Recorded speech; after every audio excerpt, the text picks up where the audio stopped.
Thank you for downloading this audio title, published by thoughtaudio.com. The Happy Prince by Oscar Wilde. Narrated by Michael Scott.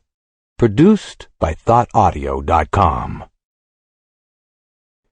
High above the city, on a tall column, stood the statue of the Happy Prince. He was gilded all over with thin leaves of fine gold. For eyes, he had 2 bright sapphires, and a large red ruby glowed on his sword hilt. He was very much admired indeed. "He is as beautiful as a weathercock," remarked one of the town councillors, who wished to gain a reputation for having artistic taste. "Only not quite so useful," he added, fearing lest people should think him unpractical, which he really was not. "Why can't you be like the Happy Prince?" asked a sensible mother of her little boy, who was crying for the moon. "The Happy Prince never dreams of crying for anything." "I am glad there is someone in the world who is quite happy," muttered a disappointed man as he gazed at the wonderful statue. "He looks just like an angel," said the charity children as they came out of the cathedral in their bright scarlet cloaks and their clean white pinafores. "How do you know?" said the mathematical master. "You have never seen one." "Ah, but we have, in our dreams," answered the children. And the mathematical master frowned and looked very sincere, for he did not approve of children dreaming. One night there flew over the city a little swallow. His friends had gone away to Egypt 6 weeks before, but he had stayed behind, for he was in love with the most beautiful reed.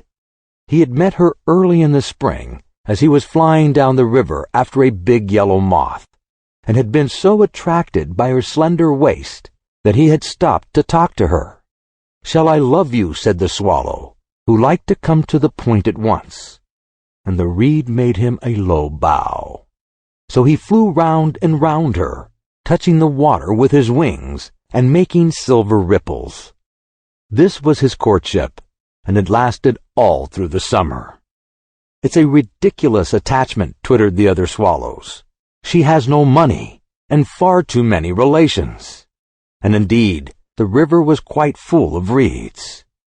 Then when the autumn came, they all flew away. After they had gone, he felt lonely, and began to tire of his lady-love. "She has no conversation," he said, "and I am afraid that she is a coquette, for she is always flirting with the wind." And certainly, whenever the wind blew, the reed made the most graceful curtsies. "I admit that she is domestic," he continued, "but I love traveling, and my wife, consequently, should love traveling also. Will you come away with me?" he said finally to her. But the reed shook her head. She was so attached to her home. "You have been trifling with me," he cried. "I'm off to the pyramids. Goodbye." And he flew away. All day long he flew, and at night time he arrived at the city. "Where shall I put up?" he said. "I hope the town has made preparations."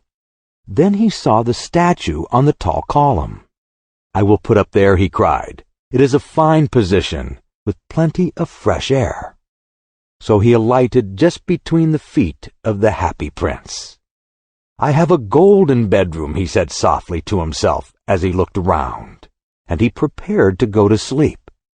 But just as he was putting his head under his wing, a large drop of water fell on him. "What a curious thing!" he cried. "There is not a single cloud in the sky. The stars are quite clear and bright, and yet it is raining. The climate in the north of Europe is really dreadful. The reed used to like the rain, but that was merely her selfishness. What is the use of a statue if it cannot keep the rain off?" he said. "I must look for a good chimney spot," and he determined to fly away. But before he had opened his wings, a third drop fell, and he looked up and saw, what did he see?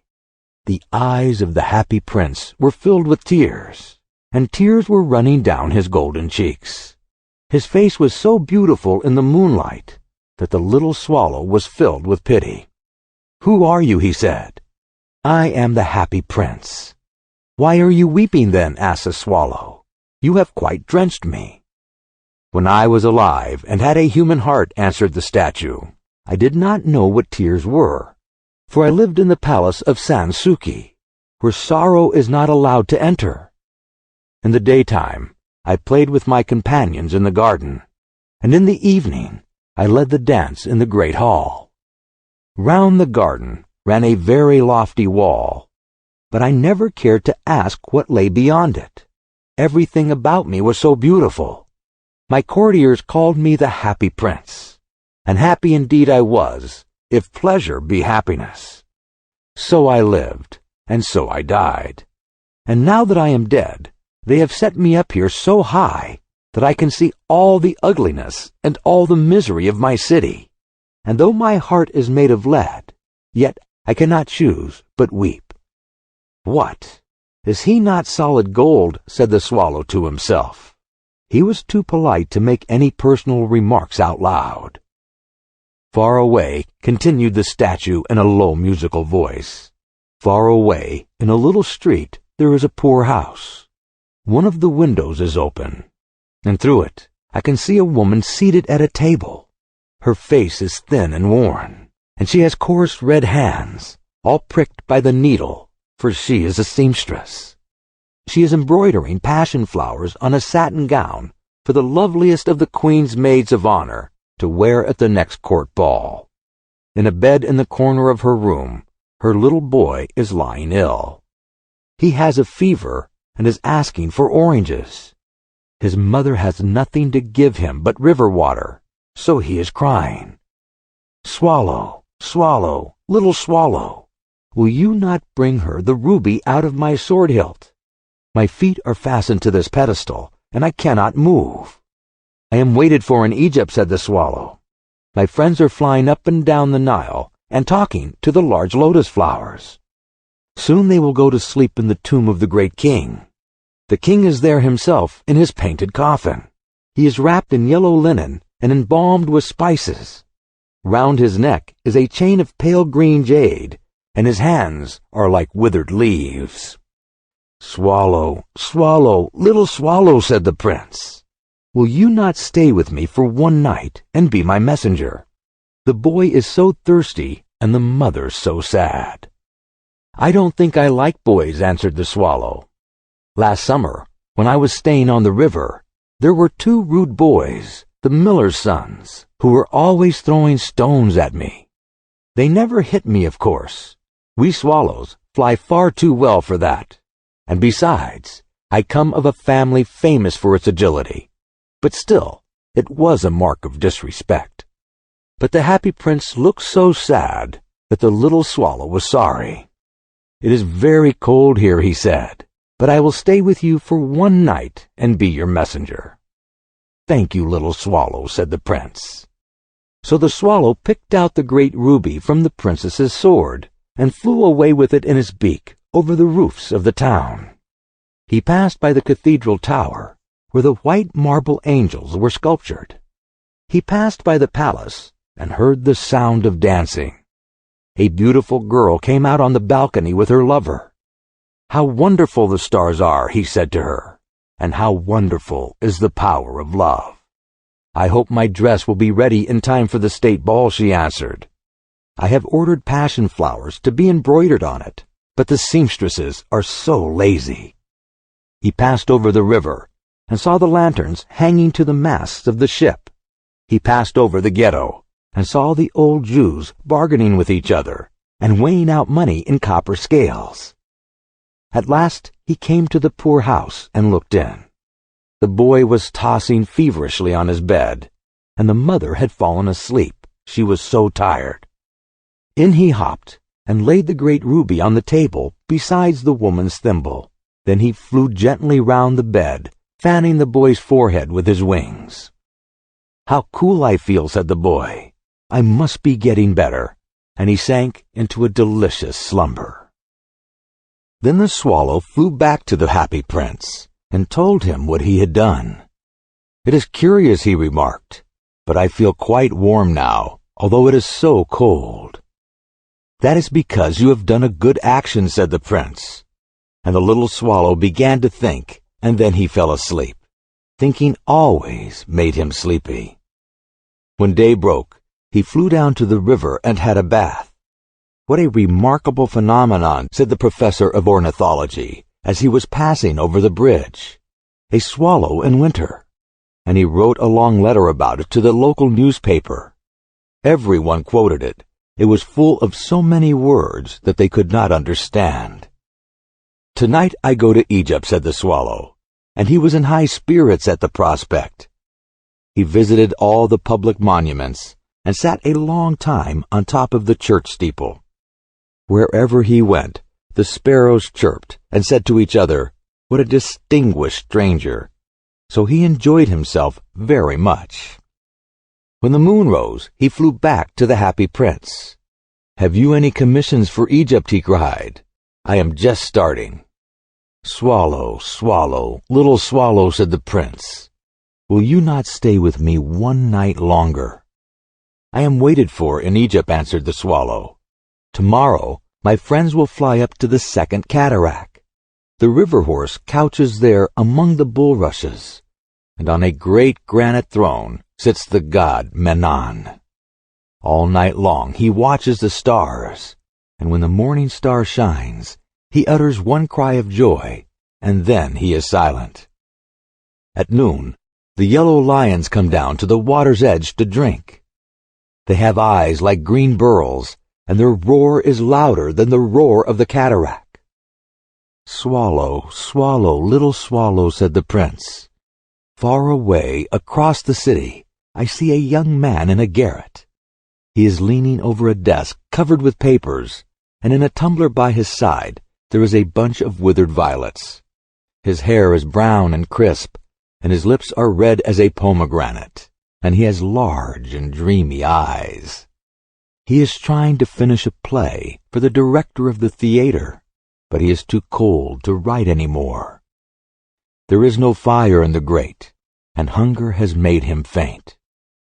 I will wait with you one night longer," said the swallow, who really had a good heart. "Shall I take him another ruby?" "Alas, I have no ruby now," said the prince. "My eyes are all that I have left.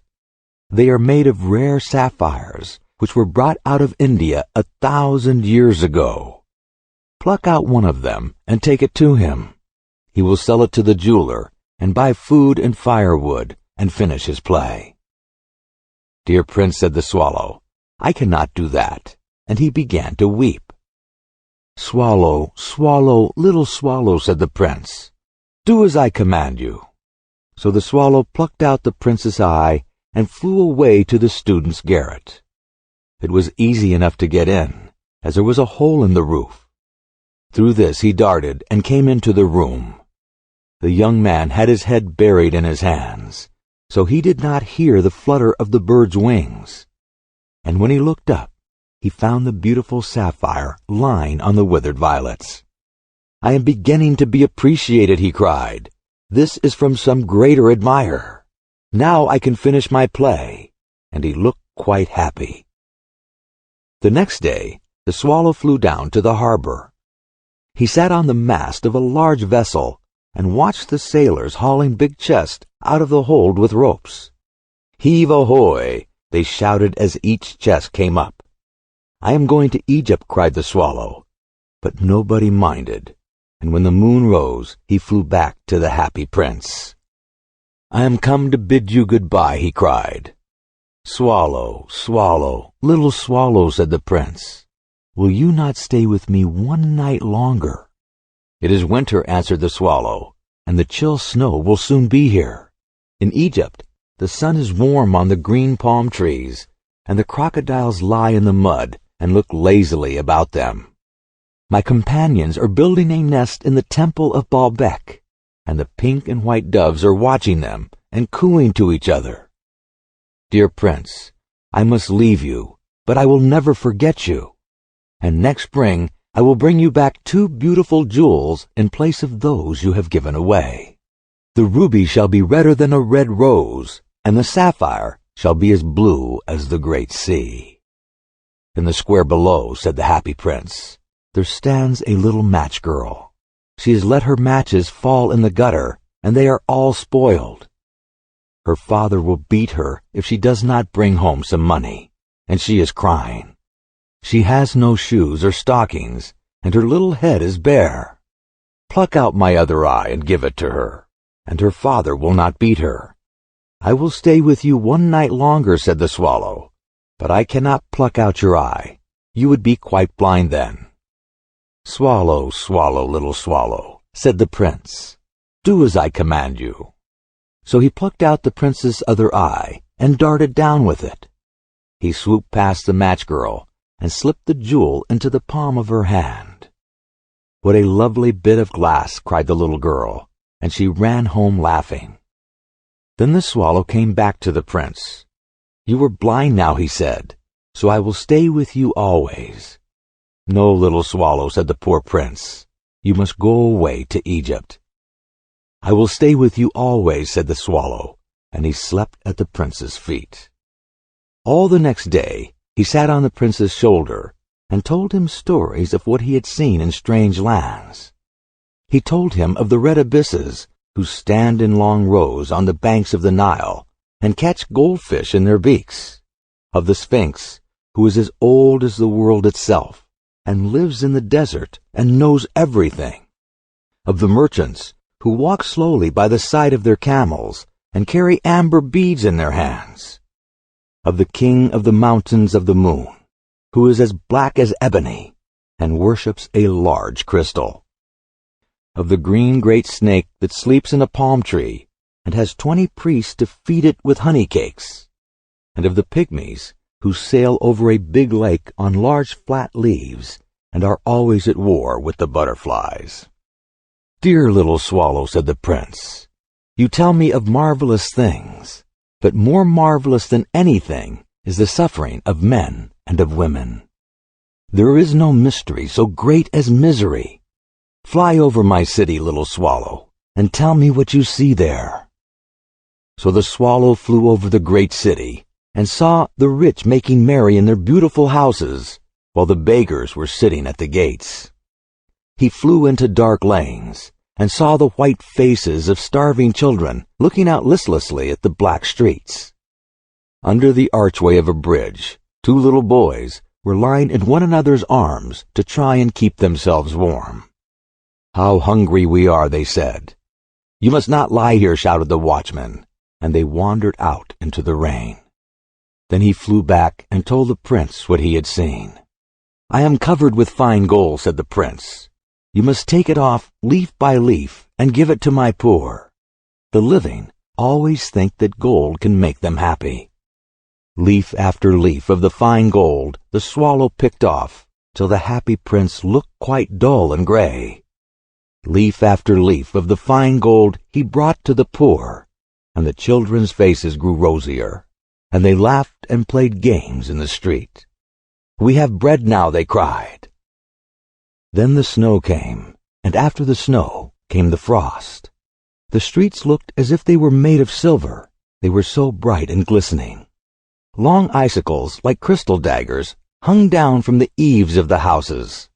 Everybody went about in furs, and the little boys wore scarlet caps and skated on the ice. The poor little swallow grew colder and colder, but he would not leave the prince. He loved him too well.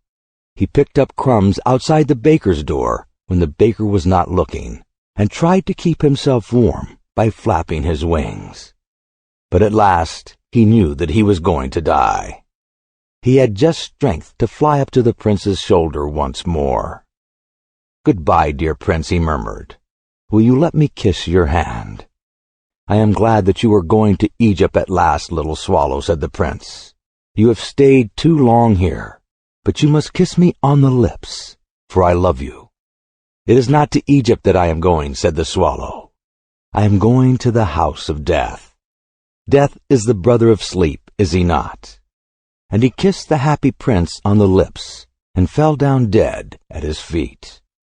At that moment, a curious crack sounded inside the statue, as if something had broken. The fact is that the leaden heart had snapped right in two. It certainly was a dreadful hard frost. Early the next morning, the mayor was walking in the square below in the company with the town councilors. As they passed the column, he looked up at the statue. "Dear me, how shabby the prince looks," he said. "How shabby indeed," cried the town councilors, who always agreed with the mayor, and they went up to look at it. "The ruby has fallen out of his sword, his eyes are gone, and he is golden no longer," said the mayor. "In fact, he's a little better than a beggar." "Little better than a beggar," said the town councilors. "And here is actually a dead bird at his feet," continued the mayor. "We must really issue a proclamation that birds are not allowed to die here," and the town clerk made a note of the suggestion. So they pulled down the statue of the Happy Prince. "As he is no longer beautiful, he is no longer useful," said the art professor at the university.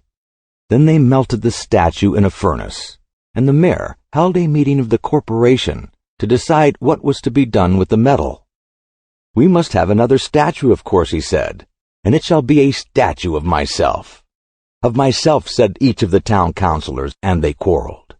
When I last heard of them, they were quarreling still. "What a strange thing," said the overseer of the workmen at the foundry. "This broken lead heart will not melt in the furnace. We must throw it away." So they threw it on a dust heap where the dead swallow was also lying. "Bring me the two most precious things in the city," said God to one of his angels. And the angel brought him the leaden heart and the dead bird. "You have rightly chosen," said God, "for in my garden of paradise this little bird shall sing forevermore, and in my city of gold the happy prince shall praise me."